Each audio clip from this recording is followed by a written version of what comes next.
Let's talk graph theory and equivalent graphs. So remember that a graph is a set of edges connecting vertices. And if we're talking about equivalent graphs, that means the same vertices have the same connection, and there's the same connection between vertices. So they have the same edges. Same vertices, same edges. Now, the size doesn't necessarily matter. How much distance is between the two vertices. It's more about the connections. So let's look at the four graphs here. They're numbered 1, 2, 3, and 4. And which of the following are equivalent? To do this, we're just going to look at each graph one by one and what are the edges. So in number 1, we can see that vertice A goes to B.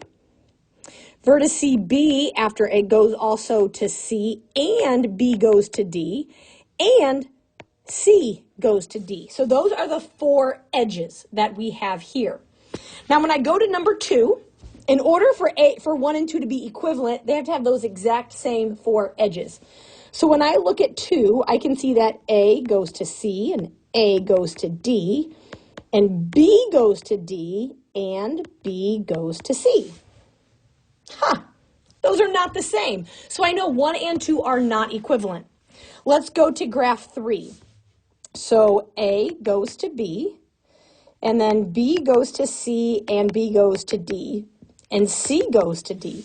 So ding, ding, ding, ding.